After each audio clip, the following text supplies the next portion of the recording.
बिस्मिल्लाहिर्रहमानिर्रहीम। अस्सलाम वालेकुम। शेफ़ उस्मा की किचन देसी पकवान में खुश आमदीद। आज मैं आपके साथ बहुत ही मज़ेदार और आसान सी रेसिपी शेयर करूंगी। आज हम बनाएंगे सीख कबाब, जो कि आप बकरा ईद में अपने मेन्यू में ज़रूर शामिल करना चाहेंगे। इसका टेस्ट भी बहुत ही मज़ेदार होगा और ये बनाने में भी बहुत ही आसान होंगे। तो चलिए बनाना स्टार्ट करते हैं। सीख कबाब बनाने के लिए हमने यहाँ पर 1 किलो के बराबर बीफ लिया है। बोनलेस बीफ हमने यहाँ पर लिया है। साथ ही हम थोड़ी सी चर्बी भी ऐड करेंगे, जिससे कबाब बहुत ही सॉफ्ट बनेंगे। और इसके लिए मसाला भी हम घर में बनाएंगे, कोई भी पैकेट का मसाला हमने इसमें ऐड नहीं करना। तो चलिए मसाला बनाना स्टार्ट करते हैं। मसाला बनाने के लिए हमने यहाँ पर 1 अदद जायफल ली है, इसको हमने छिलके के साथ लेना है। 2 अदद हमने यहाँ पर पिपली ली है। 4 अदद हमने यहाँ पर कबाब चीनी ली है। 1 अदद हमने बादियान का फूल लिया है और 1 इंच के बराबर हमने इसमें जावित्री ली है। इसके अलावा हमने यहाँ पर लिए है कुटी हुई लाल मिर्च। साबुत मिर्च हमने हाफ़ टी स्पून के बराबर ली है। 1 टीस्पून हमने यहाँ पर सफ़ेद ज़ीरा लिया है। गरम मसाला लिया है हाफ़ टी स्पून। अजवाइन हमने यहाँ पर ली है 1 टेबल स्पून।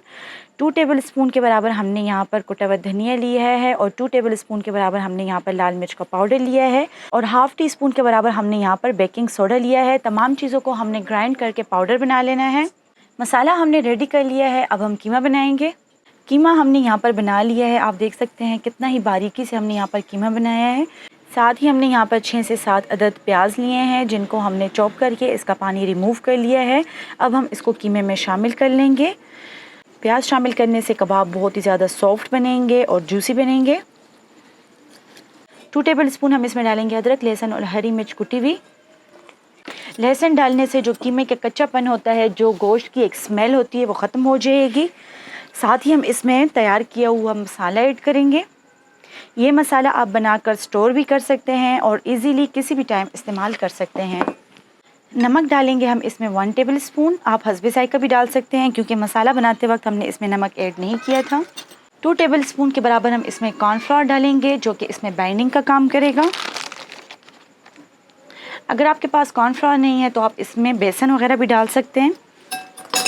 लास्ट में मैं इसमें डाल रही हूँ 2 टेबल स्पून के बराबर घी, जिससे आप कबाब आसानी से बना सकेंगे और ये बहुत ही सॉफ्ट बनेंगे। तमाम इंग्रेडिएंट्स डालने के बाद अब हम इसको अच्छी तरह से मिक्स कर लेंगे।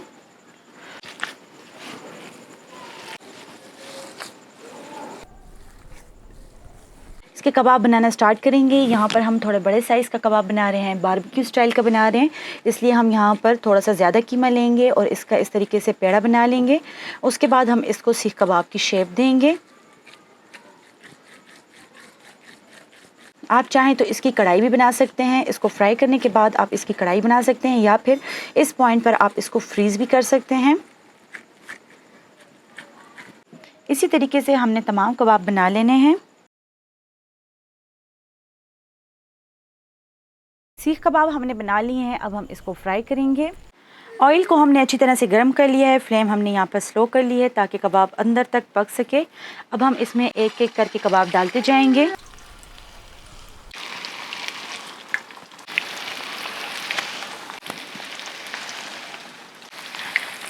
सीख कबाब को हमने हल्की आंच पर पकाना है और इसको कढ़ाई में डालने के बाद हमने इसको फ़ौरन नहीं हिलाना। इसमें यह होता है कि कबाब वगैरह टूट जाते हैं, तो आपने थोड़ी देर वेट करना है। तकरीबन 1 से 2 मिनट के लिए हम इसको एक साइड से पकाएंगे और इसी तरह से दूसरी साइड से भी बनाएंगे। एक साइड से बहुत ही खूबसूरत कलर आ चुका है। अब हम इसको आहिस्ता से पलट देंगे।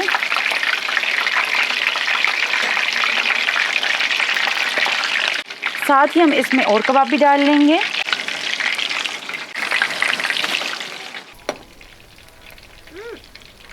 सीख कबाब का बहुत ही खूबसूरत कलर आ चुका है और ये अंदर तक कुक हो चुके हैं। अब हम इसको निकाल लेंगे। अगर आप इसकी कढ़ाई वगैरह बना रहे हैं तो आप इसको हाफ़ फ्राई भी कर सकते हैं। अगर आप इसको बारबेक्यू की तरह सर्व कर रहे हैं तो फिर आप इसको फुल फ्राई करेंगे। बहुत ही मज़ेदार सीख कबाब तैयार हैं। उम्मीद करती हूँ आपको हमारी आज की रेसिपी पसंद आई होगी। मज़ीद हेल्दी और मज़ेदार रेसिपीज़ देखने के लिए हमारे यूट्यूब चैनल को सब्सक्राइब कर लें, फेसबुक पेज को लाइक कर लें और इंस्टाग्राम पर हमें फॉलो करें। तो चलती हूँ, दुआ में याद रखिएगा। इंशाल्लाह फिर मुलाकात होगी आसान, मज़ेदार और हेल्दी रेसिपी के साथ। शुक्रिया। अल्लाह हाफ़िज़।